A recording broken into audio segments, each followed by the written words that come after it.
మీరు బహుశా వాసుకి గురించి వినే ఉంటారు, ఆ పురాతన సర్పం గురించి. అవును, వాసుకి అంటే శివుడి మెడ చుట్టూ ఉండే పాము. మీరు ఎప్పుడైనా ఆలయానికి వెళ్లారా? అక్కడ చుట్టూ పాము ఆకారంలో విగ్రహాలు కనిపిస్తాయి కదా. ఇప్పుడు కాస్త వెనక్కి వెళ్దాం. 46 బిలియన్ సంవత్సరాల క్రితం, అంటే 4.6 కోట్ల సంవత్సరాల ముందు. ఇంకా క్లియర్ గా చెప్పాలంటే యేసుక్రీస్తు అప్పటికి కేవలం 2000 సంవత్సరాల క్రితం ఉన్నారంతే. అంటే ఈ కాలం ఎంత పురాతనమైందో ఊహించండి. అప్పుడు ఇప్పుడు గుజరాత్ అని పిలిచే భారతదేశంలోని ఒక ప్రాంతంలో ఒక భారీ పాము నివసించేది. దాని పేరు వాసుకి ఇండికస్. ఈ పాము 2005లో కనుగొనబడింది. 2024లో అధికారికంగా ధృవీకరించబడింది. ఇది ఇప్పటి వరకు కనుగొనబడిన అతిపెద్ద పాము అని తెలుసా? అంతేకాకుండా ఇక్కడ ఒక షాకింగ్ విషయం ఏంటంటే ఇది ఓర్ ఫిష్, అంటే డూమ్డే ఫిష్ అంత పొడవుగా ఉండేది.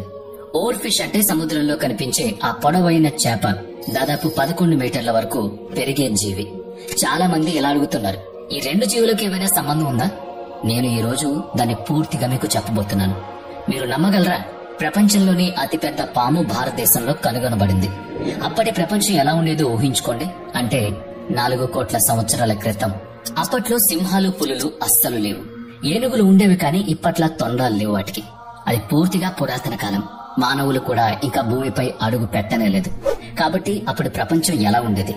వాసుకి ఎలా కనుగొనబడింది? దానికి ఆ పేరు ఎందుకు పెట్టారు? చాలా ప్రశ్నలు మన మనసులో మొదలవుతున్నాయి కదా. మనం ఇవన్నీ వివరంగా తెలుసుకుందాం.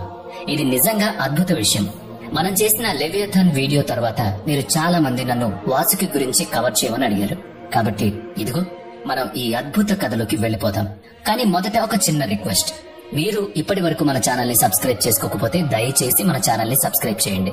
ఎందుకంటే అది మన టీం అందరికీ కూడా మరింత మోటివేషన్ ఇస్తుంది. అలాగే మరిన్ని ట్రెండింగ్ టాపిక్స్ ని మీ ముందుకు తీసుకొచ్చే అవకాశం ఉంటుంది. సరే, ఇప్పుడు ఈ విషయంలోకి వెళదాం.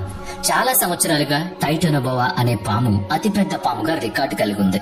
కానీ 2005లో గుజరాత్ లోని ఒక లిగ్నెట్ గనిలో అద్భుతమైన ఆవిష్కరణ జరిగింది. ఒక రోజు గుజరాత్ లోని ఒక మైనింగ్ ఫీల్డ్ లో కార్మికులు పనిచేస్తుండగా వాళ్ళకి ఒక పెద్ద ఎముక లాంటి వస్తువు కనిపించింది. ఏంటిది? ఒక సాధారణ రాయి కాబోలు అని అనుకున్నారు. కానీ దాన్ని బయటకు తీసేందుకు తవ్వకం మొదలు పెట్టారు. అక్కడ తవ్వుతున్న కొద్ది ఆశ్చర్యం ఏంటంటే 27 అలాంటి ముక్కలున్నాయని తేలింది. అన్ని ఒకేలా కనిపిస్తున్నాయి. లోతుగా తవ్వినప్పుడు ఈ ముక్కలన్నీ ఒకదాని పక్కన ఒకటి చక్కగా ఉన్నాయి. ఏదో పెద్ద రహస్యం బయటపడుతుందని అందరికీ అనిపించింది. ఇవన్నీ ఒకే జీవి నుంచి వచ్చినవా, లేక వేరువేరు జీవులవా అని తర్జన భర్జన పడ్డారు. ఆ స్థలానికి పిలిచారు పరిశోధకుల్ని. ఈ 27 ముక్కల పాము వెన్నెముకను పోలి ఉన్నాయని తేలింది. అది కూడా ఒక సాధారణ పాము కాదు సుమా, ఏదో అసాధారణమైన జీవి. ఇప్పుడు అందరి మనసులో ఒకే ప్రశ్న, ఇవి ఏ జీవి ఎముకలు? ఇంత పెద్దవి ఎలా ఉన్నాయి? 2005 నుంచి శాస్త్రవేత్తలు ఈ శిలాజాలను ల్యాబ్ లో అధ్యయనం చేస్తూ వాసుకి రహస్యాన్ని విప్పుతున్నారు. గుజరాత్ అంటే మనకు ఎడారి లాంటి పొడి ప్రాంతం గుర్తొస్తుంది కదా. వర్షాలు తక్కువ, ఎండలు ఎక్కువగా ఉండే ప్రదేశం. కానీ ఈ శిలాజం మనకు ఒక కొత్త కథ చెప్పింది. ఒకప్పుడు ఈ భూమి ఇలా ఉండేది కాదని. వాసుకి గురించి తెలుసుకున్న తర్వాత భారతదేశ చరిత్రలో మనకు తెలియని అనేక పేజీలు తెరుచుకున్నాయి. ఈ అద్భుతమైన పాము 47 మిలియన్ సంవత్సరాల క్రితం జీవించింది. అంటే 4.7 కోట్ల సంవత్సరాలకు ముందు. ఐఐటి రూర్కీ పరిశోధకులు ఈ శిలాజాన్ని కనుగొన్నారు. వాళ్ళు దీన్ని పీర్ రివ్యూడ్ అధ్యయనాల ద్వారా ధృవీకరించారు. వాళ్ళు కేవలం యాదృచ్ఛికంగా కొన్ని ఎముకలను కనుగొనలేదు. దీన్ని సరైన శాస్త్రీయ పరిశోధనతో బ్యాకప్ చేశారు. అనేక నిపుణులు దీన్ని పరీక్షించారు, సమీక్షించారు. అవును, ఇది నిజంగా పాము శిలాజమని నొక్కి ఒక్కానించారు. ఈ 47 మిలియన్ సంవత్సరాల పురాతన పాము శిలాజం గుజరాత్ లోని ఒక మైన్ లో దొరికింది. ఇది చాలా ప్రశ్నలకు కేంద్ర బిందువుగా మారింది. 4.7 సంవత్సరాల క్రితం గుజరాత్ ఒక ద్వీపం. అవును, నిజంగానే అదొక ద్వీపం. అప్పుడు పాకిస్తాన్ లేదు, చైనా లేదు, హిమాలయాలు కూడా లేవు. ఆ సమయంలో భారతదేశం ఇంకా దక్షిణ అమెరికా మరియు ఆఫ్రికా నుంచి దూరంగా జరుగుతోంది. ఒకప్పుడు దక్షిణ అమెరికా, అర్జెంటీనా, ఆఫ్రికా మరియు భారతదేశం అన్ని ఒకే భూభాగంలో ఉండేవి.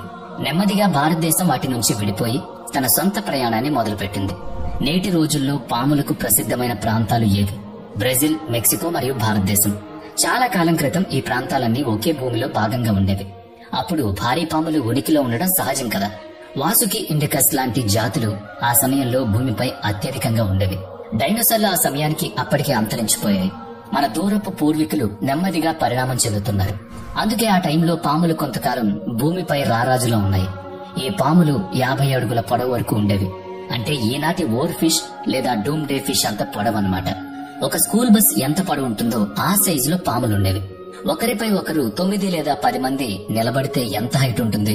అప్పట్లో పాములు అంతుండేవి. ఇక బరువు విషయానికి వస్తే దాదాపుగా 1000 కిలోల బరువు ఉండేవి. అంటే ఒక చిన్న కార్ అంత బరువు. ఓవర్ ఫిష్ లాగా సన్నగా కాదు సుమా. వాసుకి ఇండికస్ మందంగా, సినిమాల్లో చూపించినట్టుగా కొండ చిలవ కంటే చాలా దిట్టంగా ఉండేది. ఇది నిజంగా ఒక భారీ జీవి. ఆశ్చర్యం కదా. విష సర్పాలు లేదా లెవియథాన్ల గురించి పురాణాలు మర్చిపోండి. వాసుకి ఇండికస్ ఒక ఆనకొండలాగా ఉండేది. తన ఎరను పట్టిందంటే ఎముకలు నుజ్జు నుజ్జయ్యేలా నొక్కి మింగేసేది. అది కూడా తర్జన భర్జన పడాల్సిన అవసరం లేదు. ఒక్క గుక్కలోనే ఆహారం మారాల్సిన ప్రమాదం లేదు. వాసుకి ఇండికస్ శిలాజం మనకు 47 మిలియన్ సంవత్సరాల క్రితం పర్యావరణ వ్యవస్థల గురించి తెలుసుకోవడానికి సహాయపడింది. అప్పట్లో భూమి వేడిగా ఉండేది. వర్షారణ్యాలు విస్తరించి ఉండేవి. ఈనాటి పొడి గుజరాత్ ఒకప్పుడు ఉష్ణమండల అడవిగా ఉండేదని, అందులో స్కూల్ బస్ కంటే పొడవైన ఇలాంటి పాము జాతులుండేవని తెలిసింది. అది మొసళ్లను కూడా వేటాడేది. అవును, ఎందుకంటే ఆ కాలం ఈ భారీ పాములు జీవించిన కాలం. అందులో వాసుకి ఇండికస్ రారాజు.